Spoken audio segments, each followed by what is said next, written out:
Patrick, we were just talking with Coach about, the end of half, the whole deferral, getting the ball, and I know Houston really kept you guys sitting there for like about an hour of real time. What do you do to try to stay sharp and stay in the game when a situation like that happens? For me, it's just you stay calm and you just kind of keep yourself warm.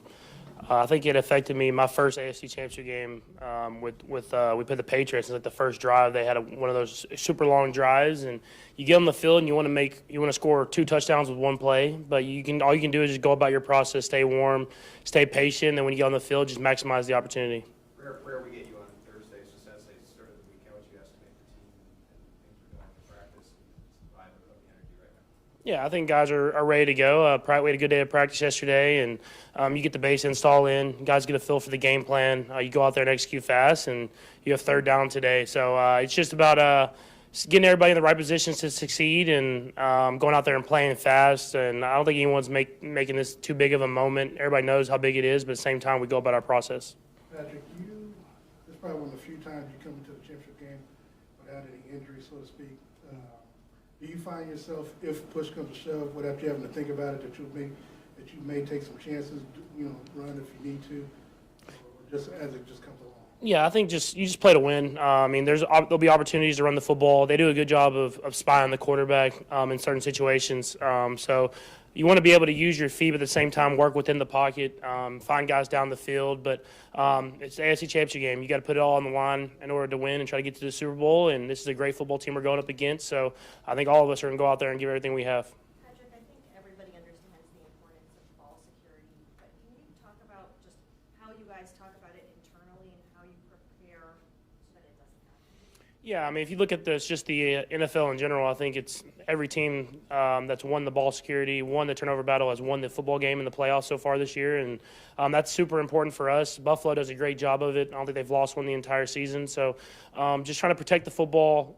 When defense gets opportunities, try to take the football away, and then just let the game come to you. Don't press and don't try to do too much. So it's extremely important, especially in the playoffs and especially when you go up against some of the best teams. Related to that, Josh was asked about this yesterday, but there was a play that Ravens game, just wanted your reaction. So it looked like he was going to pitch the ball. Mm-hmm. As you're watching the game, what do you think as a quarterback can see? I mean, I think I saw it just as he saw it. So it was probably the smart decision not to pitch in that moment. But you don't want to take that creativity away from guys, and that's why we never said anything to Travis. Well, you do it and it works. It works and it's a good thing. But if it's not there, don't do it. Patrick, you've never had to wait, more than 1 year to get back to the AFC Championship game. Do you have an appreciation for, Josh and the Bills haven't been in this game since 2020? How long it keep rolling the ball up the hill and having to come back down? I know you guys are very fortunate to get to where you've done. These other teams in the AFC, there's a lot of really good teams, and they don't get to do this every year. You have a sympathy, appreciation for whatever these guys are trying to do? No, I have extreme appreciation just for the process of getting here. I talk about that with some of the younger guys. I mean, some of these guys all they've known is Super Bowls, and I mean, obviously that's a good problem to have. But I make sure that they know and appreciate this moment and having this opportunity, because it doesn't happen every year. I mean, it seems like it's happened every year here, but you don't get this opportunity to play in these games. You never know when's going to be your last one, and you have to go out there and maximize it. And you do have appreciation because even when you win a Super Bowl, you start back at the bottom. You start back level with everybody, and you have to go about your process and put in that work. And so it definitely is a battle every single year. Every season's different, and you just appreciate being in this game, and you just try to find a way to maximize it and try to get to that next one. We'll go last three, Darren, Pete, and Saran. Go, Darren. Patrick, this is kind of a twofold, but on the first half when you talked about the younger players knowing nothing about winning, but you've experienced both the downside of winning and losing at home. Have you won, kind of told them what it's like to lose in overtime, especially in the manner in which they did against the Patriots and the Bengals in our fall? Yeah, no, it sucks losing. Just as much as it's awesome winning, it sucks losing. So, I mean, you just try to go out there and put your best foot forward. You try to do whatever you can to give everything you have on the football field, and then you live with the results. But at the same time, you prepare through the week, you sacrifice things. You sacrifice time away from family to go out there and just be the best player and best teammate that you can be, and then hope that turns out into a win.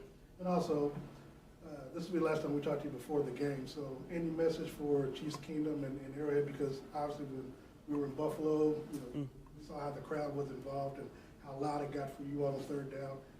It wasn't a sold house, it wasn't a sold out crowd Saturday against Houston, so what message would you give to Chiefs Kingdom to help? Yeah, I mean, Chiefs Kingdom is they're always passionate, they're always loud. I would just say, hey, let's even take it up a notch. Let's see how loud this place can really get. But I always appreciate the support and the love that they show for us, and so I'm just excited for another AFC Championship game back at Arrowhead.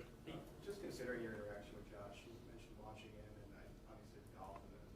How grateful are you for having a relationship off the field with really considered to be amongst NFL schools like your biggest rival in a way? Yeah, I mean, he's a good dude. I mean, I understand why his team plays so hard and how they leave everything on the line because they have a leader out over there that goes out there and does that every single week. And whenever you go up against the best, it brings the best out of you. And to go up against someone that you have a friendship with off the field as well, it's like just like a brother or anything else. When you compete, you're going to compete.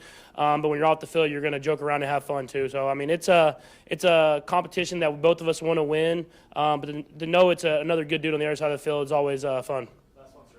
I know going into that Bills game, you guys were undefeated, and we talked a lot each week, and you were constantly saying, hey, our goal is to win the championship. Looking back on it, did losing that game, I mean, you guys have played obviously very well since.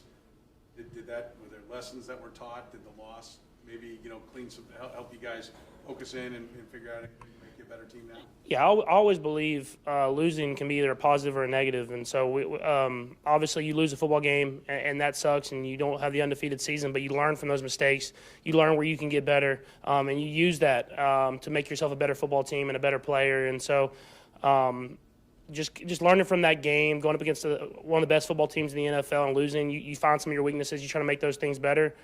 And then I think the most positive, I didn't have to play Week 18, so that was probably the best for me.